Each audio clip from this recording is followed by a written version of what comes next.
Hi there, it's Mark Albert. Thanks for being with me. Today we're going to consider the question concerning whether a guaranteed interest account is better than a guaranteed investment certificate. So is a GIA better than a GIC? And the reason I want to do this, because a lot of seniors that I work with, they will invest money in a GIC. And one of the big problems there is a GIC it meets one need of giving them a reasonable rate of return and to protect them from the downward side of a bad market.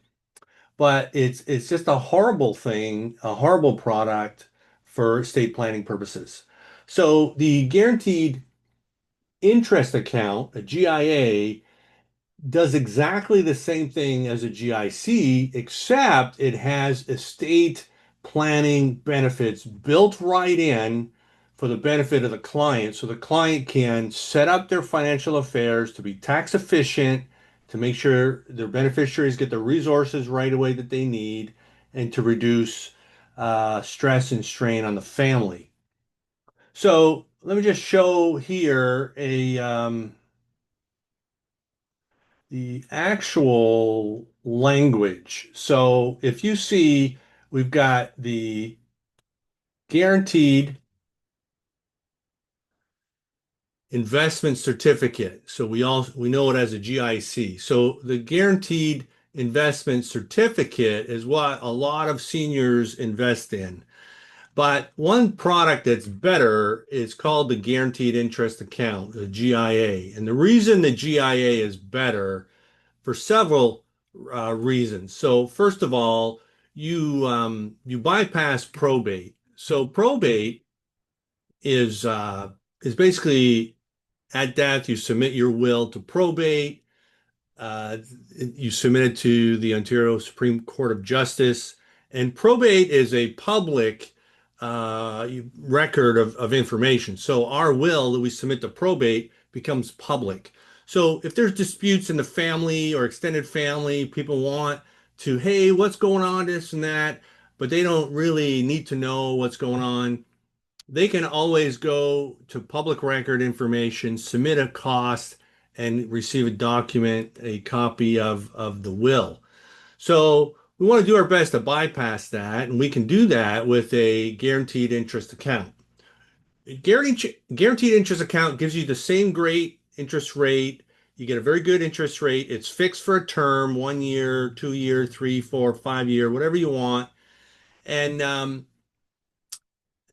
but at death, what it does is because you're able to put a named beneficiary, which you cannot do with the GIC.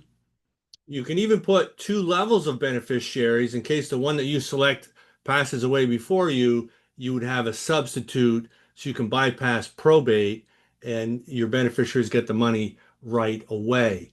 So now with probate, there's costs associated with probate. There's a lengthy process involved and it's public.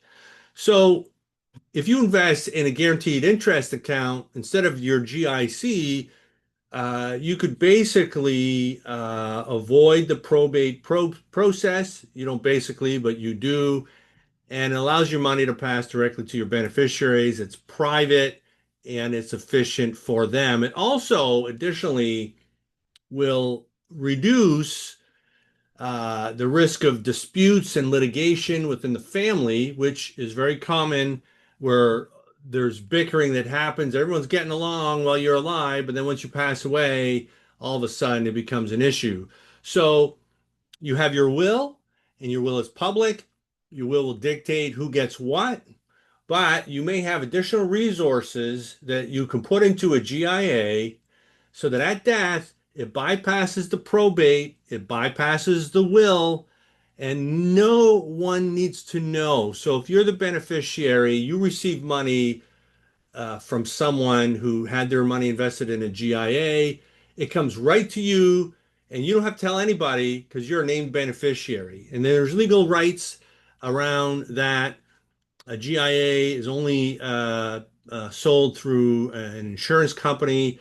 Of course, I'm licensed to do that. So if you're a senior and you want to become more tax efficient with your estate, just make sure everything is set up properly. Just give me a call and be happy to give you some advice on that. So listen, have a great day. Much success to you.